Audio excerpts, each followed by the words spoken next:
बहिणीच्या खात्यात 2 हप्ते जमा होण्याची शक्यता आहे आणि त्यानुसार बँक खात्यात 1500 रुपये नाही तर 3000 रुपये जमा होतील।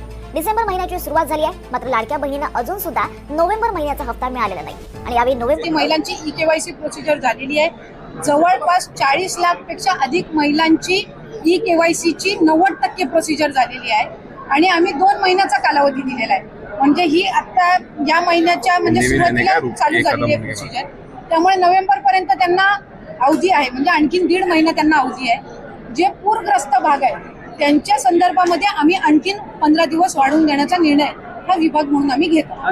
ते महायुतीच्या सरकारच्या या संबंध कालावधीमध्ये आपण पाहिलं असेल तर कधी नेवळे तेवढं महिलांना त्या ठिकाणी प्राधान्य देतो। इतर वेळेला 50-51% आरक्षण हे महिलांना स्थानिक स्वराज्य संस्थेमध्ये निश्चितपणाने असतं, पण कुठेही ती महिला मतदार किंवा ती वोट बँक गृहीत न धरता महिला सक्षमीकरणाचं भक्कम पाऊल हे महायुतीच्या सरकारने उचललं। पुढच्या कालावधीमध्ये ही जी सगळी शहरं आहेत तिथं अधिकाधिक महिलांना तिथं उद्योग व्यवसाय कसा देता येईल किंवा त्यांना त्या पद्धतीनं कशी गुंतवणूक करून त्यांना आर्थिक साक्षरता कशी आणता केलेली आहे। कार्यकर्त्यांना संबोधन करताना कशा प्रकारे तयारी आता या ठिकाणी आपण करणार आहोत? पूर्वीपासून शहरामध्ये राष्ट्रवादी काँग्रेस पक्षाची ताकद ही राहिलेली आहे। मर्यादित असो, काही वॉर्डपुरता असो, जवळपास 30-35 नगरसेवक त्या आधीच्या कालावधीमध्ये सुद्धा आमचे त्या ठिकाणी होते। काम करत असताना आम्ही जरी महायुतीमध्ये असतो, आमचे 3 पक्ष आहेत, त्यातले राष्ट्रवादी काँग्रेस पक्ष सोडून 2 आमचे मित्र पक्ष आहेत, त्यात भारतीय पण अजून 3रा आहे। हे सगळं असताना प्रत्येक पक्षाला आपापली संघटना आणि आपापल्या पक्षाची वाढ करणं हे त्या ठिकाणी नैसर्गिक आहे आणि ते साधारणपणे प्रत्येक पक्षाच्या कार्यकर्त्याची सुद्धा जबाबदारी आहे। आम्ही त्या ठिकाणी हाच प्रयत्न करणार की अधिकाधिक राष्ट्रवादी काँग्रेस पक्षाचं संघटन मजबूत व्हावं, अधिकाधिक त्या ठिकाणी ठाणे शहराचा महापौर किंवा तिथं महानगरपालिका स्थापन होत असताना त्याच्यामध्ये कुठं ना कुठेतरी प्रमुख भूमिका ही राष्ट्रवादी काँग्रेस पक्षाची सुद्धा असावी, असाच प्रयत्न कार्यकर्ते आणि पदाधिकारी म्हणून या ठिकाणी होणार।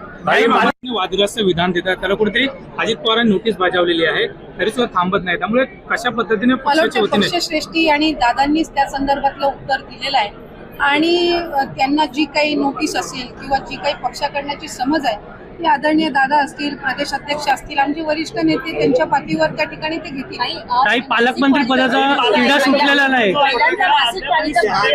महाराष्ट्रामध्ये तो प्रश्न का अजून अंमलात येतो? इतर राज्यांमध्ये आलेल्या महिलांना मानसिक पाळीमध्ये मला वाटतंय आत्ताच साधारणपणे एखाद्या कुठल्या राज्याने तो निर्णय घेतलेला आहे। आपण एक गोष्ट समजून घेतली पाहिजे की आपल्या देशामध्ये अनेक राज्य आहेत, प्रत्येक राज्याची भौगोलिक परिस्थिती, तिथली आर्थिक परिस्थितीमध्ये वेगवेगळं समीकरण आहे आणि वेगवेगळी तिथली परिस्थिती असते। आज आपण एका बाजूला म्हणतो की महिला या सक्षम आहेत, महिला या प्रत्येक क्षेत्रामध्ये इक्वल आहे, एका बाजूला आपण ते म्हणत असताना महाराष्ट्र राज्य उद्योग व्यवसायामध्ये इव्हन जीएसटी कॉन्ट्रीब्युशन मध्ये बाकी राज्यांच्या तुलनेमध्ये आज पुढे महिलांची लोकसंख्या इथं मोठ्या प्रमाणामध्ये, त्याच्यामुळे काम करत असताना एखादी प्रायव्हेट सेक्टरमध्ये काम करत असेल, पब्लिक सेक्टरमध्ये काम करत असेल, कुठल्याही सेक्टरला असं वाटायला नको की एखाद्या महिलेला आपण तिथं काम दिलेलं आहे तर त्याच्याने कुठलं तरी आपल्या कंपनीचं किंवा आपल्या व्यवस्थापनचं कुठे नुकसान होते।